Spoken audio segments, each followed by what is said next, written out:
France in the 18th century was a land of elegant corruption, at least for the rich.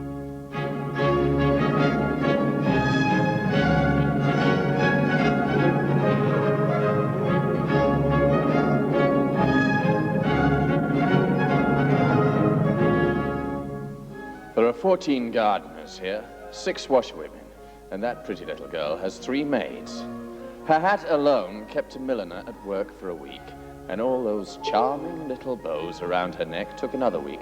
The stomacher has got 4 weeks' embroidery in it, and the dress has 30 yards of hand-woven silk. That took 2 weeks to weave. The lace around her cuffs took 2 months to make, and the lace petticoat 6 months.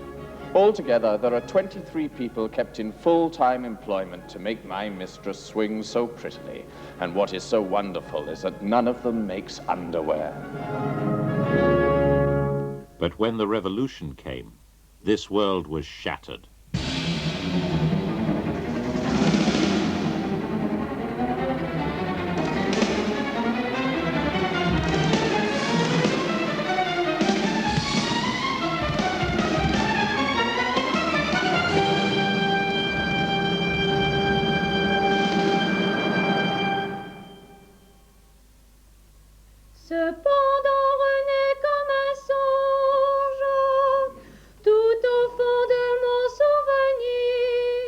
The Society of the Rosati in Arras was set up shortly before the revolution.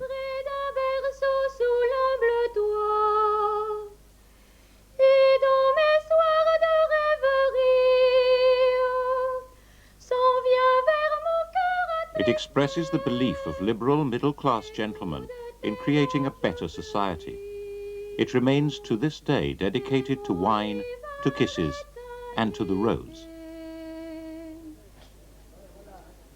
One of its members was Maximilien Robespierre. Robespierre had a legal practice in this street. In 1789, he was 31 years old and was known in Arras as the poor man's lawyer. Louis XVI was not a poor man, but he was bankrupt. And in May 1789, when Louis summoned the 3 estates of France, church, nobles, and commoners, to advise him on his financial crisis, Robespierre was elected to represent the commoners, the Third Estate of Arras. The representatives of the Third Estate found themselves proclaiming that they were the new government of France. These liberal gentlemen declared their belief in liberty, equality, and the rule of the people. They had made a revolution. There is a monument to the Rosati Society in an Arras park. To most local people, it's a reminder of Robespierre.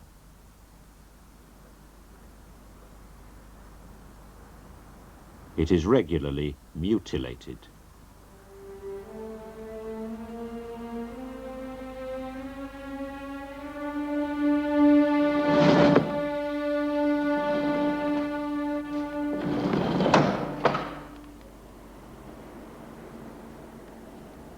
Robespierre became the champion of equality, but nowhere in France is there a single public monument to him.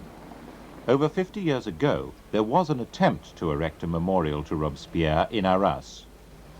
Dans les semaines, les jours qui ont précédé, campagne de presse, affiches, poèmes qui dénonçaient ce monstre assoiffé de sang qu'aurait été Robespierre, et le jour même, le 15 octobre 1933, des guillotines dressées dans la ville, des ruisseaux de sang qui couraient dans les caniveaux, en réalité c'était du minium, qui ont fait qu'on a dû procéder à cette inauguration quasiment à huis clos. Aujourd'hui, le buste est toujours enfermé.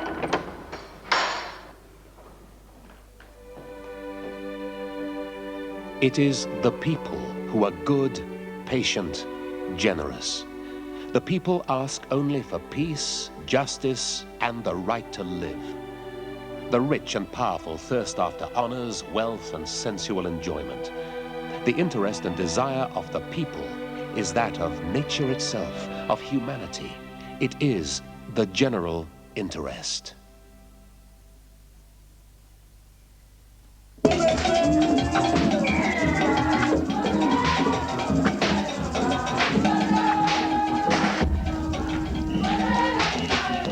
Up to the revolution, men had been slaves.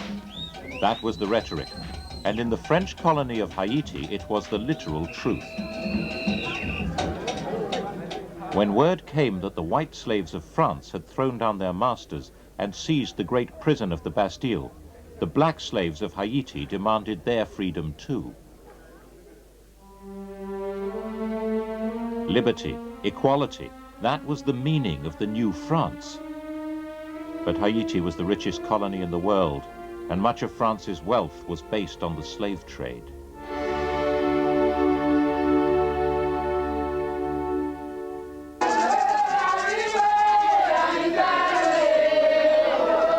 The meaning of liberty and the rights of man was going to be put to the test.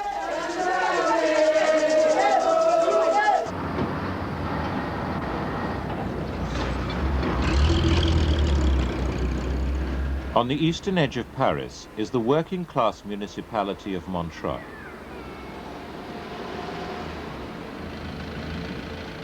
This is a city of the poor.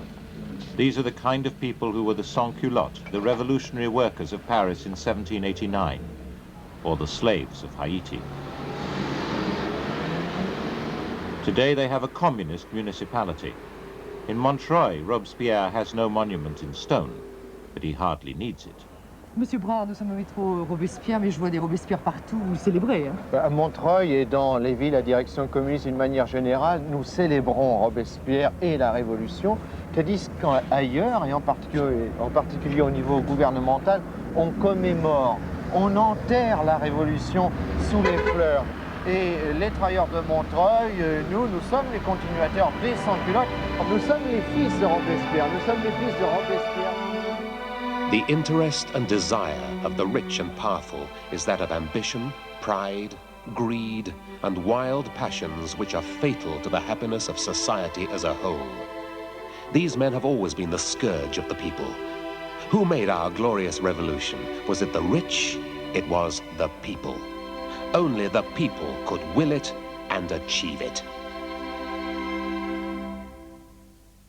But Robespierre was not really a man of the people. He never gave up his bourgeois wig, his cravat, his black coat. He made few close friendships and had no romantic attachments. He was not a great orator. But he came to be trusted as that most unusual of all animals, an honest politician. He was driven by a sense of duty to help the people achieve what they wanted, and he was convinced that he, more than anyone else, could hear the voice of the people. Voici ce que disait Robespierre à propos de la rose. La rose croît pour tous les hommes, mais tous les hommes ne sont pas faits pour sentir ses charmes. The days of wine and roses would begin when France was ruled by the voice of the people. But the ideal of liberty meant overthrowing all privilege. And for most revolutionary gentlemen, you had to draw the line somewhere.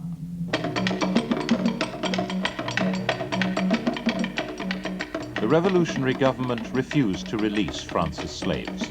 In Haiti in October 1790, these people who had been denied the rights of man asserted their identity as human. Torn from family, tribe, and land, they now bound themselves together with a voodoo ceremony. Achieving liberty for the people who were really enslaved meant a journey into a strange world far from the gentle ideals of liberals. A world where terror was the price of liberty.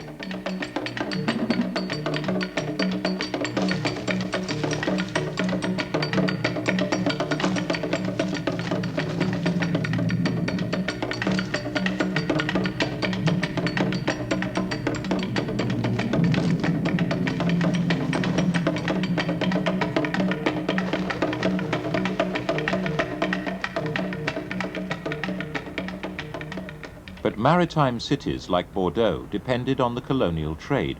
The Assembly could not bring itself to free the slaves of Haiti. This colonial regime is absurd, but it is established, and one cannot handle it roughly without unloosing the greatest disorder. It is oppressive, but it gives a living to several million Frenchmen. In 1791, that was the voice of the French Revolution, the voice of a comfortable new establishment. But the revolutionaries claimed to have overthrown tyranny in the name of the people.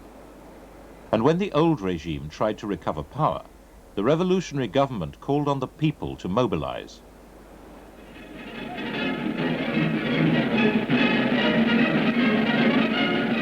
In 1792, France went to war with the King of Prussia and the Emperor of Austria. It soon became clear that the King of France was on the side of the enemy. If the revolution was overthrown, he would recover control of the state. The king was tried and executed. Now there was a republic, government by the people, and the task the people had been given was to win the war.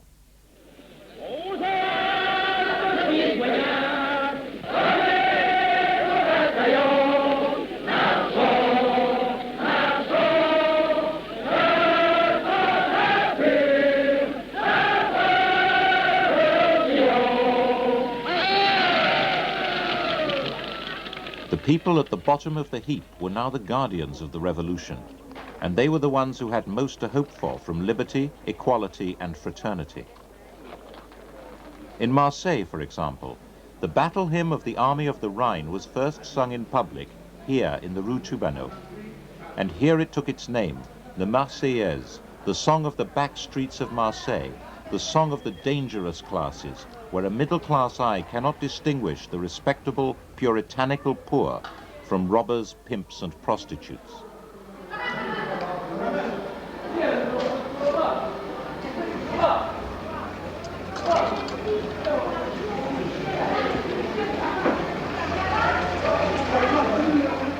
This building was the Jacobin Club of Marseille, the center for working-class radicals. Today it's an Algerian bathhouse. In 1792, it was a debating hall for the underclass and a center for the radical purification of France. The old world of artifice and corruption was to be replaced by something stronger, cleaner, more honest.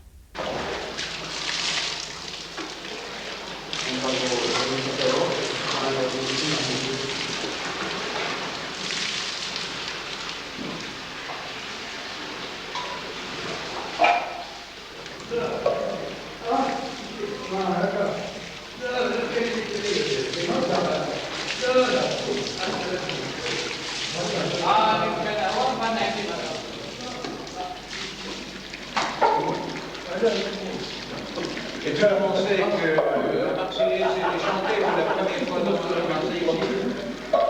On n'a pas vécu à cette époque, mais on entend parler dans l'histoire que la Marseillaise, elle a été ici, hein, que le siège de la Marseillaise, c'était ici en 1800. Donc ça fait partie de l'histoire de la Marseillaise. Est-ce que toi, tu sais les mots des chansons? Hein? Tu connais les mots des chansons? Oui, c'est-à-dire si on était des Français, je me permettrais de vous chanter la Marseillaise, mais on n'est pas Français, nous, on est des Maghrébins. Donc c'est pas à nous à chanter la Marseillaise. Il faut aller voir un Français pour qu'il vous chante la Marseillaise.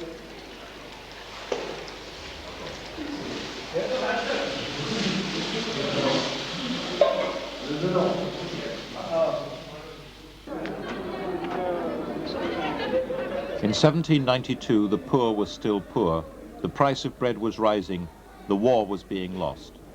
The poor felt that the revolution was being betrayed by the rich and powerful. Here in Marseille, the Jacobins seized power early in 1792. The dangerous classes had come to power to save the revolution. In Lyon, too, the revolution of 1789 had been led by the propertied middle classes and professional men. And here, too, they lost the confidence of working-class Jacobins. The urban poor were not going to let the revolution be taken away. The industrial workers of Lyon were silk workers. They lived in dense apartment blocks on the hill overlooking the city. Now they stormed down on the city, demanding stern emergency measures. As in Marseille, the Jacobins took control.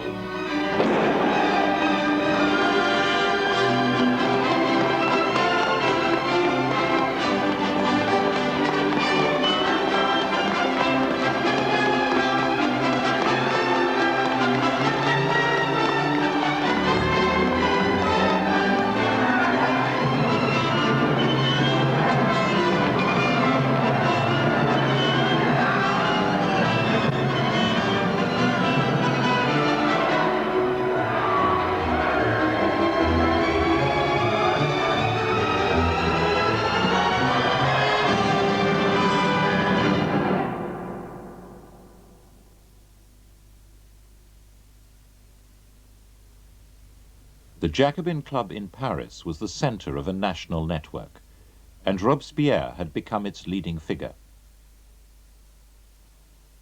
He called from this platform for France to be purged of traitors in the army and the government who were betraying the revolution. And each piece of news about the war seemed to show that there were such traitors and that France's greatest enemies were within.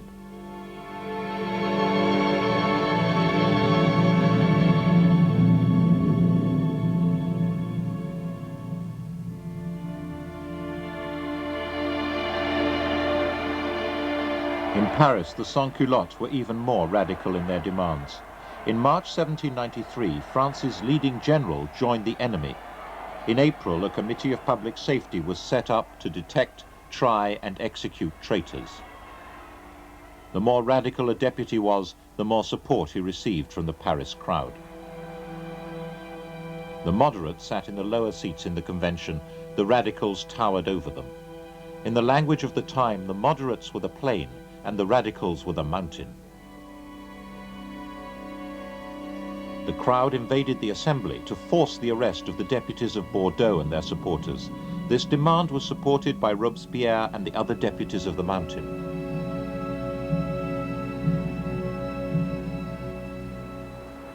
The radicalism of Paris and the arrest of elected deputies created a backlash outside the capital. The merchants and professional gentlemen of Lyon, Bordeaux, and Marseille staged counter-coups against the radicals. The dangerous classes were put back in their place, out of power. The revolution is over. It is necessary to stabilize it and preserve it by combating extremism. Equality must be restrained, liberty reduced, and opinion controlled. By June 1793, France seemed doomed. The leading Jacobin of Lyon was executed. Marseille was negotiating with the English. Bordeaux, too, renounced the authority of the revolutionary government. In a few weeks, 62 of the 88 departments of France had declared themselves parts of a federation of independent regions.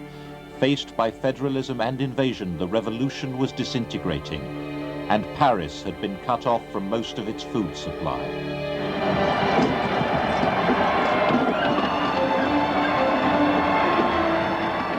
By the middle of June 1793, Paris was the only large city still run by working-class radicals, and in their eyes they were the people who would have to save France from destruction.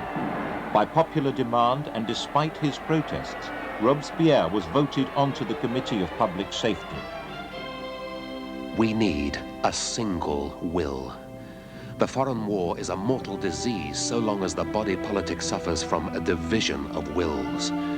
The danger in the interior comes from the bourgeois. They have triumphed at Marseille, Bordeaux, Lyon. We must whip up Republican enthusiasm by every possible means.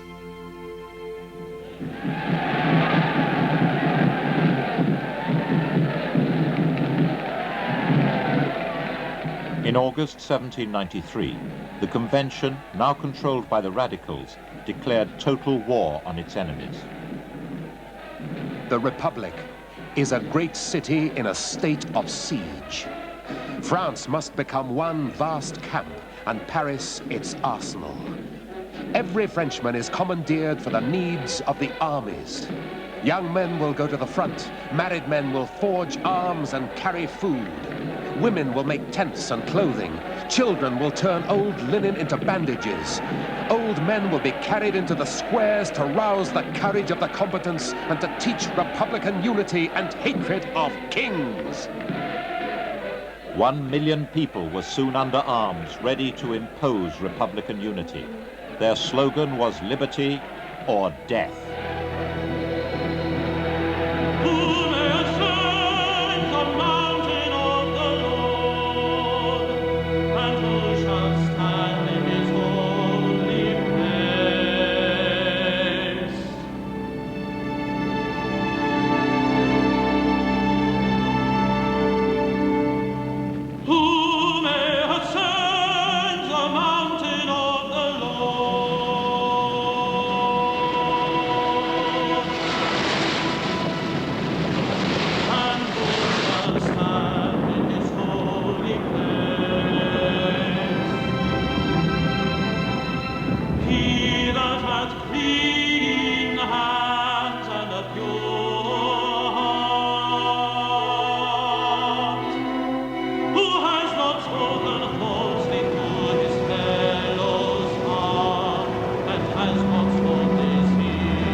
Marseille was negotiating with the English fleet.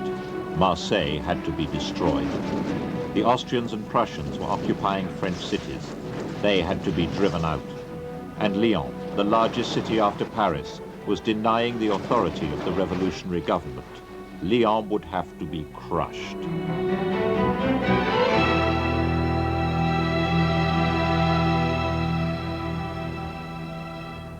When the rebels in Lyon knew that they were going to have to fight it out, they sent a small army out down to Saint-Étienne, which is over there, to pick up the arms from the arms manufacturer, and then into this plain area, which was a very rich cereal growing area, to pick up food.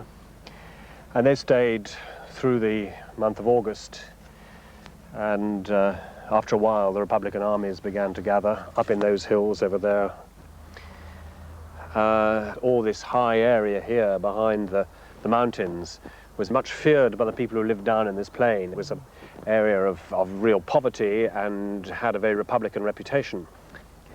And the Federalist troops withdrew across the river here, so the main crossing point of the River Loire, and they stopped at this castle here for the night, and the Republican troops catch them here, and there's a very violent skirmish, a number of people dead, and the Federalists slip away, and in some kind of revenge, I think, the Republican troops set fire to this castle, which was a fully inhabited chateau, of course, and these ruins that you see here now are a kind of testimony to the violent beginning of what is going to be a very violent period in this area of the Terror. Every revolutionary army was run by a deputy of the convention. David painted one in his uniform. This army was controlled by Deputy Javogue. From the castle of Montron-les-Bains, Javogue's army moved on to besiege and capture Lyon. He came from a local town, Montbrison, and now he came home.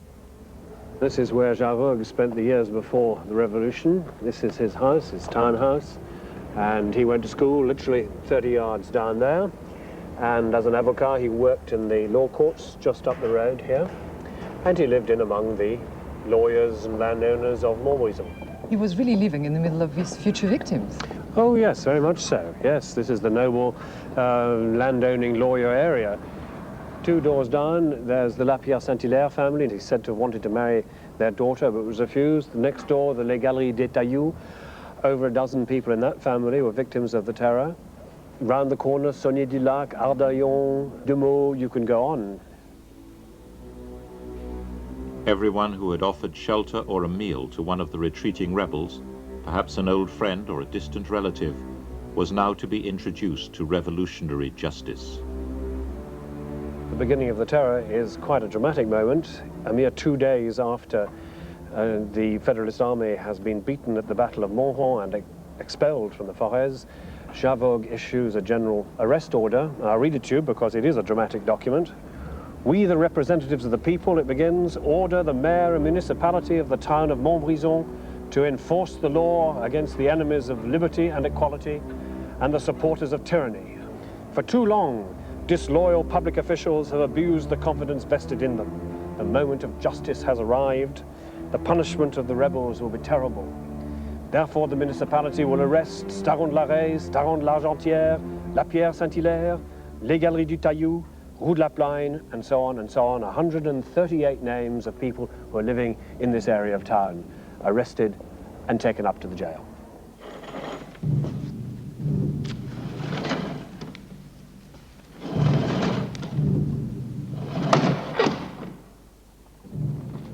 Javogue intended to put an end to these people. He wanted to set up a guillotine in the little town of Feur. You could get your guillotine, as it were, and they sent it in what we would call kit form now. And they tried to put it together, and there was a local executioner, but he hadn't had any practice since the old regime, and he certainly hadn't had anything to do with these new machines, and he didn't know how to do it.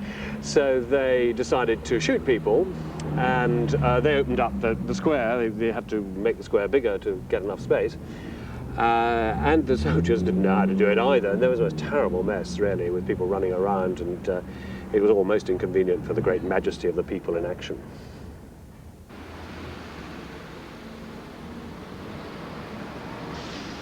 In Lyon, too, the guillotine proved inadequate. A guillotine was set up here, outside the town hall, but the orders of the government were to destroy Lyon utterly. Its name was to be wiped from the map of France. Cameras and historians have never before entered the crypt of this memorial chapel.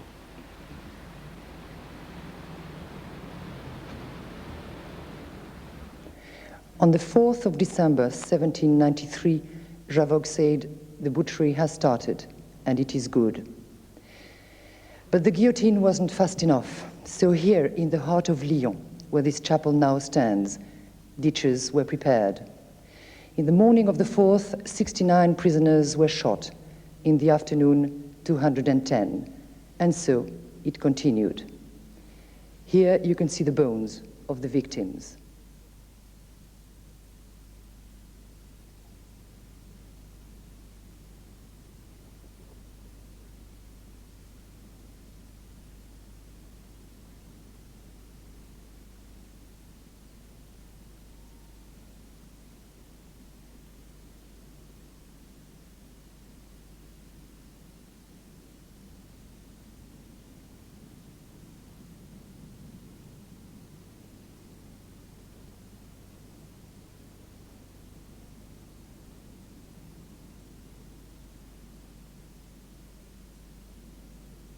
Chalier, the man of the terror in Lyon, had said, 900 must die for the good of the country. By April 1794, more than 2,000 had been shot here. Lyon had fought liberty. Lyon was no more. It happened in Montbrison, in the Vendée, and in other parts of France. Was it the popular will? And who, in the eyes of the French revolutionary government, was really fit to live? Political theorists did not foresee anything like this revolution. The revolution is the war of liberty against its enemies. In a constitutional regime, it is almost enough to protect the individual against the abuse of public power. But a revolutionary government must be as terrible to the wicked as it is favorable to the good.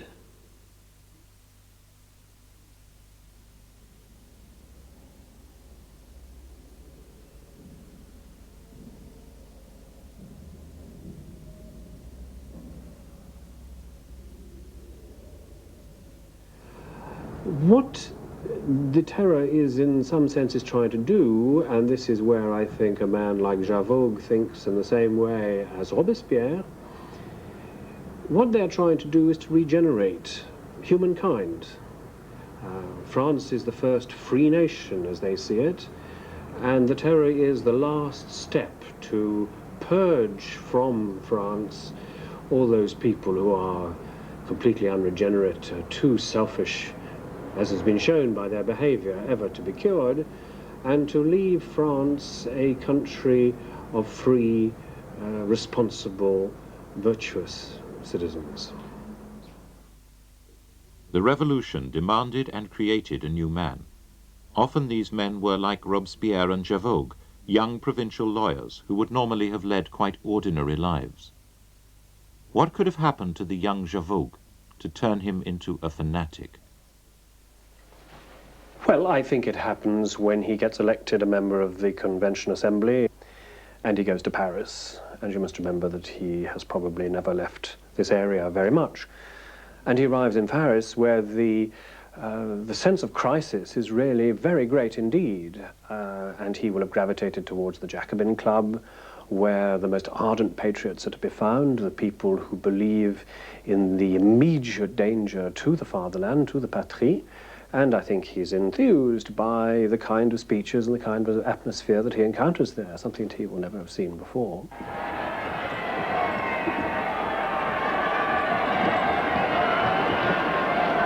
In Paris, he must also have experienced the theatre of revolution, the great public celebrations, not of events, but of ideas. The revolution was rethinking the world. Unreason and superstition were the tools of oppression. The very way men think had to be reshaped. Even the calendar, composed of saints' days heaped up in a muddle of unequal months, was replaced with a new measure of time, and months of equal size with names like prairial, harvest time, thermidor, the hot time.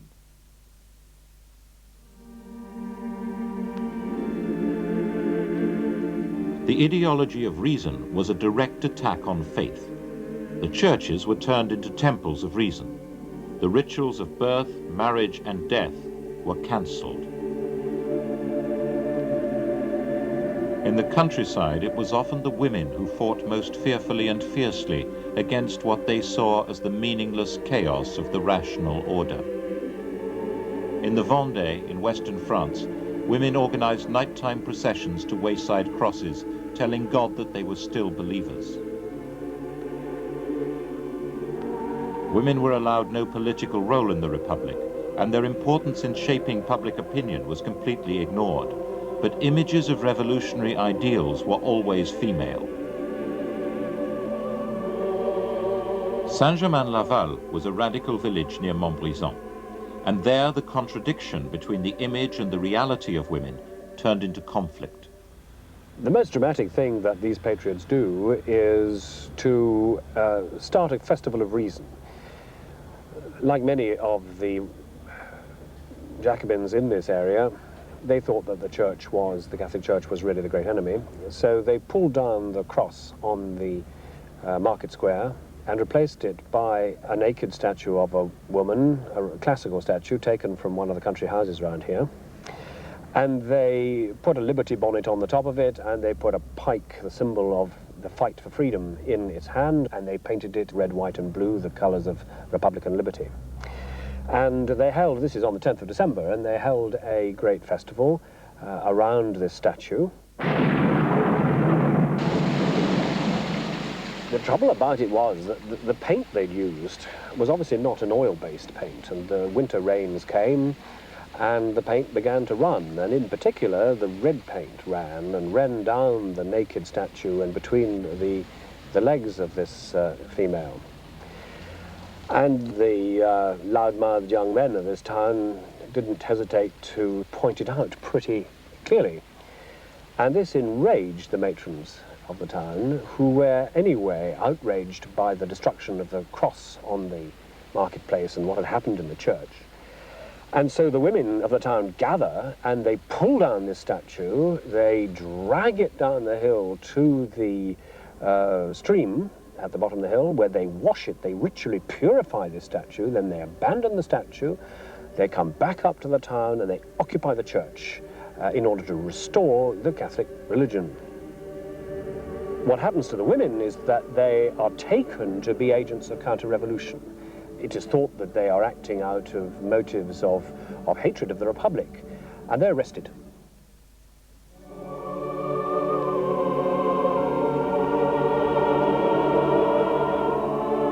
In the Vendée, the sexes were less divided. There, the whole population had moved on from candle-lit processions to armed insurrection, and the whole region was fighting to be free of the new order.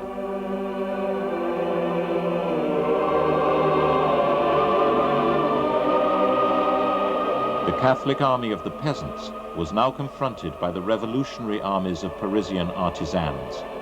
It was a religious war, fought with bitterness and great savagery.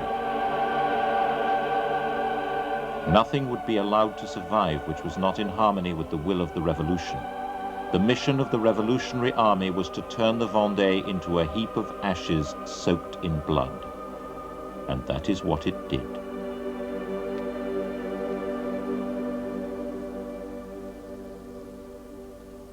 Monsieur Lagnieu, nous sommes dans une chapelle mortuaire pour votre famille maternelle. C'est un endroit émouvant pour vous? Très émouvant parce que j'ai ici 7 membres de ma famille qui sont mentionnés sur ces plaques mémoriales. Ce sont des martyrs de qui? Oui, ils ont été massacrés par les colonnes infernales en avril 1794, lorsque la Convention a décidé de supprimer, d'en finir définitivement avec la Vendée. Elle a lancé sur la Vendée des colonnes infernales. Et qui étaient ces colonnes infernales? Comment Ces colonnes infernales, c'était des régiments républicains envoyés de Paris avec mission de tout incendier, de tout massacrer. Et c'est ce qui s'est produit à Saint-Martin-des-Tilleuls, comme dans tous les alentours. The slaughter was ruthless and savage. The Republic would be saved, but for Republican virtue to triumph, terror was the instrument.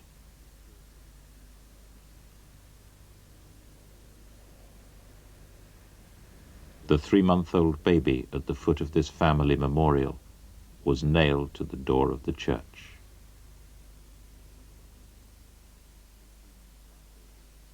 The Revolutionary Army in the Vendée was controlled by a deputy called Carrier.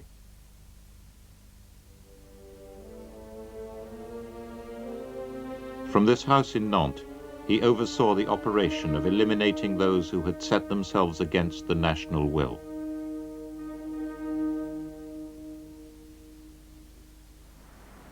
There were too many to be guillotined. He approached the problem with scientific reasoning and revolutionary inventiveness. They were piled naked into barges, taken out into the river, and drowned, hundreds at a time.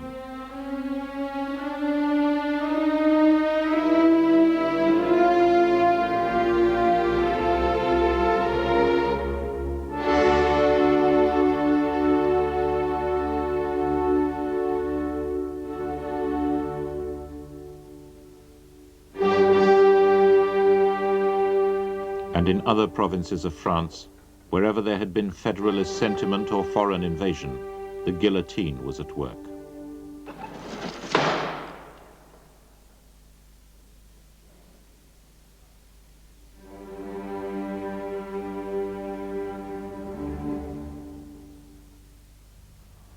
In Arras, Robespierre's hometown, the terror raged with as much fury as anywhere, perhaps more. Priests and nuns, and there were many of them, hid in the cave system that burrowed deep under the town.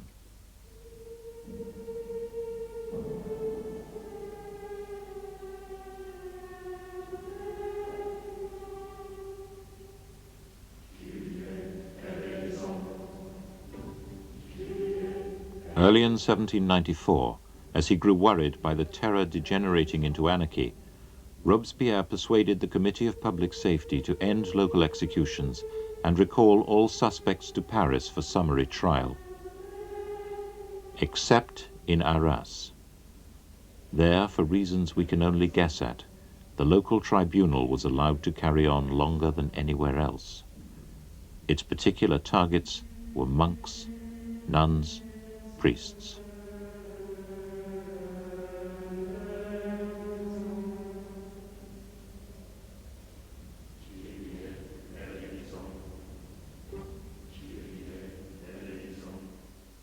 Above ground, the homes of the wealthy bourgeois were closed and darkened. Under the law of suspects, anyone could be denounced at any time as an aristocrat, even a common laborer. And Robespierre introduced a sharpening of that law. Even without any evidence, the suspect could be sentenced to death. The General Council of Arras notes that the guillotine is never properly cleaned after the day's work is done, which especially in summer makes the immediate surroundings most disagreeable. Are good citizens to be poisoned by the stink of aristocrats' blood?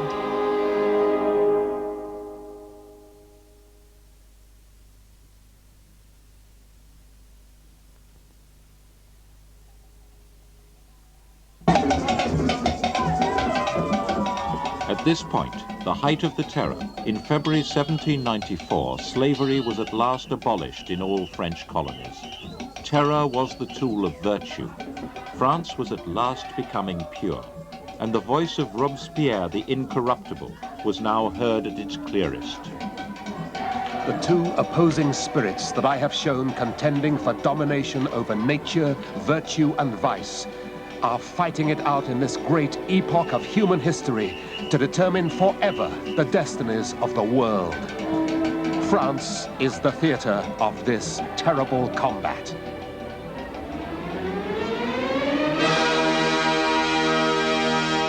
It was a combat which had come to the edge of tearing France into fragments and destroying the country. but the white heat of the terror had defeated the internal enemies of the revolution and driven all foreign enemies from French soil. In June 1794, on the Champ de Mars, a great symbolic mountain was built. It was on the spot marked now by France's most celebrated landmark. Mount Sinai, the mountain of the Convention, the mountain of the pure in heart, it stood as the centerpiece of a new religion come to fruition, the religion of reason and virtue, neither Christian nor atheistic, the festival of the Supreme Being. As its high priest, still holding no government office, but commanding by his sheer passion the destiny of the Republic, stood Robespierre, carrying, symbol of his original vision, a bunch of blood-red roses.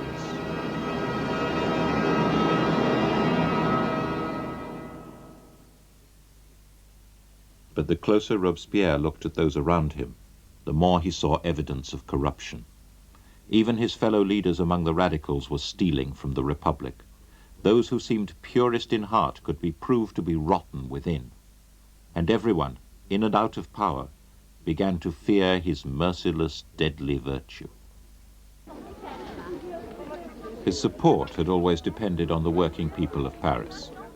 They had their own city government, the Paris Commune, and Robespierre had come to accept the general will of the people as being the voice of the Paris Commune. He had been against the death penalty. They had demanded it, he accepted it. He had been against the law of suspects. They had demanded it, he accepted it. He had been against price control. They had demanded it, he accepted it. But now the Paris Commune shared the burden of government. And faced by continuing crisis, it cut wages by up to 40%, the law of the maximum on earnings. At once, the threads of Robespierre's authority were severed. À votre avis, est-ce que c'est la loi du maximum qui a provoqué la chute de Robespierre? La loi du maximum sur les salaires a joué un grand rôle dans la chute de Robespierre. À vrai dire, il y avait aussi la loi du maximum des prix des denrées, mais cette loi-là, sauf pour le pain, n'a pas été appliquée, tandis que la loi du maximum des salaires a été appliquée d'une manière assez rigoureuse. Les sans-culottes, évidemment, étaient contre, l'ont combattu, il y a eu des grèves, et le comité de salut public, la Commune de Paris, ont réprimé les grèves, ont réquisitionné les ouvriers, ce qui montre bien les contradictions qui existaient.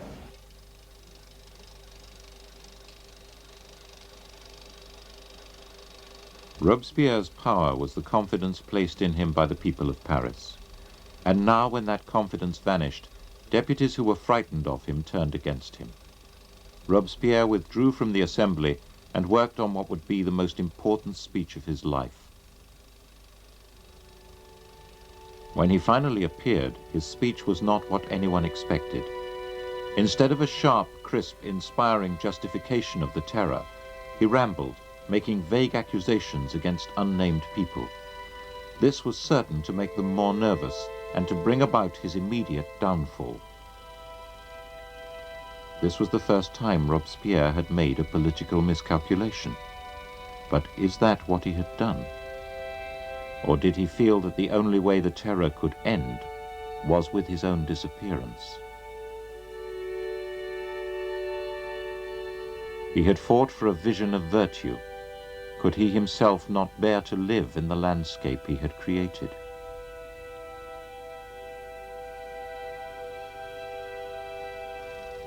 Robespierre was ordered to be arrested, but no prison would accept him. He went to the Paris town hall, the meeting place of the Paris Commune. But although a popular demonstration began in his support, it faded away, and everyone went home. At 2 a.m., 10,000 troops surrounded the building. As they entered, Robespierre was shot in the jaw. One of the soldiers said he did it. Others said it was an attempted suicide. He was taken to the Committee of Public Safety, where he was laid out on a table and then to prison. The man who arrived here at the prison of the Conciergerie before his final voyage to the guillotine on the 10th Thermidor the 28th of July, 1794, was hardly recognizable. His face was twisted, his jaw shattered, and his whole body was bathed in blood. This forlorn and pitiful figure of a man who had been against the death penalty, but had been called the Angel of Terror, spent his last few hours in this cell, waiting for death to free him, having failed perhaps to take his own life before the members of the convention came to arrest him on the 9th Thermidor. And on the 28th of July, 22 prisoners went from here to the Place de la Révolution, where Robespierre was made to wait and not even accorded the honor of being last. Out of the 22, he was the 21st to be guillotined.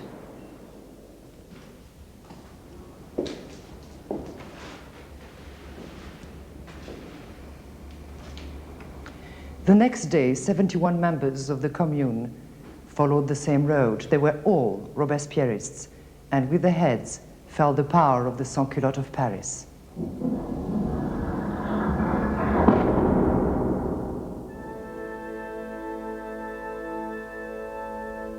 On that day, the terror ended. Robespierre was immediately denounced as the master of the terror. This drawing shows him being rushed triumphantly down into hell. But he had personally only signed 72 death warrants. The deputies who carried out the butchery at Nantes, in the Vendée, and in other parts of France did not die with him. They were the men who voted for his death. And after he was gone, and France turned its back on his memory, slavery was restored by law.